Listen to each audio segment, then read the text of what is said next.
സർവമംഗളമംഗല്യേ ശിവേ സർവാർത്ഥസാധികേ ശരണ്യേ ത്രയംബികേ ഗൗരി നാരായണി നമോസ്തുതേ. ശ്ലോക 1.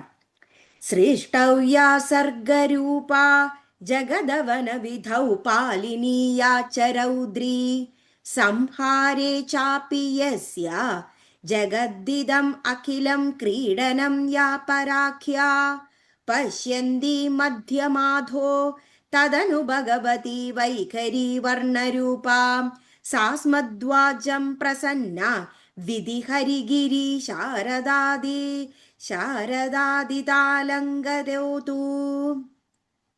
മീനിങ്: ആരാണോ ജഗത് സൃഷ്ടി ചെയ്യുമ്പോൾ കർത്തൃയായും അതിനെ പാലിക്കുന്ന അവസരത്തിൽ സംരക്ഷണ കർത്തൃയായും സംഹരിക്കുന്ന സമയത്ത് സംഹാര കർത്തൃയായും വർത്തിക്കുന്നത്, ആരാണോ ചരാചരാത്മകമായ ജഗത്ത് മുഴുവനും തൻ്റെ കളിക്കോപ്പിയിരിക്കുന്നത്, ആരാണോ പര, പശ്യന്തി, മധ്യമ, വൈഖരി എന്നീ നാമങ്ങളോടു കൂടിയ ശബ്ദസ്വരൂപിണിയായി വിളങ്ങുന്നത്, ആരെയാണോ ഹരി, ഹരൻ, വിരിഞ്ചൻ എന്നിവർ പോലും വന്ദിക്കുന്നത്, പരാശക്തിയായ ആ ദേവി പ്രസന്നയായി നമ്മുടെ വാക്കുകളെ അലങ്കരിക്കട്ടെ. ദേവി ഈ ജഗത്തിനെ സൃഷ്ടി ചെയ്യുമ്പോൾ ദേവി അതിനെ 3 നിലയിലാണ് നടത്തുന്നത്.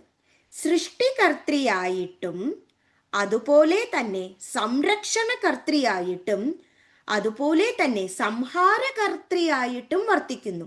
സൃഷ്ടികർത്തൃയായിരിക്കുന്ന സമയത്ത് ജഗത്തിനെ സൃഷ്ടിക്കുകയും സംരക്ഷണകർത്തൃയായി നിലകൊള്ളുമ്പോൾ ആ ജഗത്തിനെ പരിപാലിക്കുന്ന ഒരു നിലയിലും, അതുപോലെ തന്നെ സംഹാരകർത്തൃയായി വർത്തിക്കുന്ന സമയത്ത് സംഹരിക്കുന്ന ആ ഒരു നില ദേവി എടുക്കുന്നു.